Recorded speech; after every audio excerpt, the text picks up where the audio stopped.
ప్రియులారా, మన ప్రభు అయిన యేసు క్రీస్తు నామంలో మీకు శుభోదయం. ఆయనను గూర్చి అనుదిన ఆత్మీయ ఆహారం, జూన్ 6 శుక్రవారం.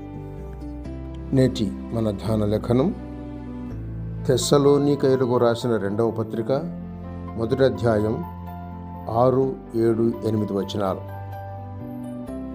మిమ్మును శ్రమపరచు వారికి శ్రమయు, శ్రమ పొందుచున్న మీకు మాతో కూడా విశ్రాంతియు అనుగ్రహించుట దేవునికి న్యాయమే.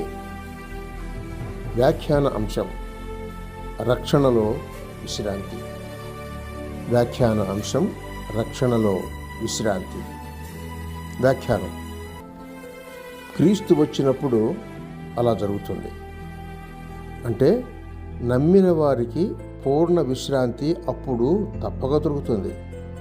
మత్తయి సువార్త 11వ అధ్యాయం 28వ వచనం చెబుతున్నట్టు, క్రీస్తును నమ్మినప్పుడే ఆయన వాగ్దానం చొప్పున విశ్రాంతి నొందితిమి గాని లోకంలో నుండి అనేక శ్రమలు అనుభవించడం ద్వారాను, మర్త్యత గల దేహాలలో నివసించి ఉండటం వలనను నేటికి వీలు కానట్టి విశ్రాంతిని క్రీస్తు వచ్చినప్పుడు పొందుతాం.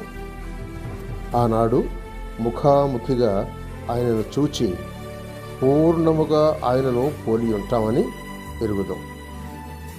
మన ఎరుక కూడా ఆ దినాన పరిపూర్తికి వస్తుంది. ఎరుగబడినట్టుగా ఆ దినమున ఎరుగుదము అని కొరింథీయులకు రాసిన 1వ పత్రిక 13వ అధ్యాయం 12వ వచనం చెప్తోంది.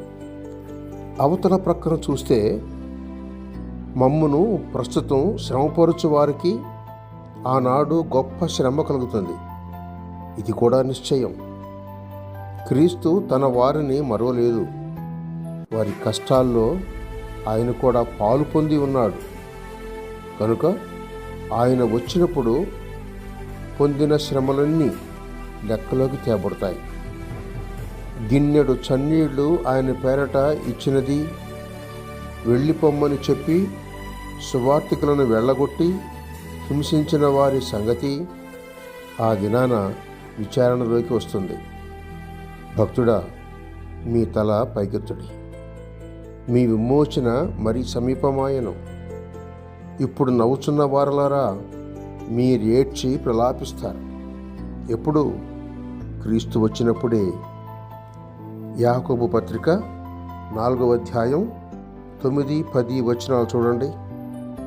కనుక ఇప్పుడే ఏడ్చి ఆశతో క్రీస్తును అంగీకరించి రక్షణ నొందితే మంచిది. సహోదరుడు సైలస్ ఫాక్స్.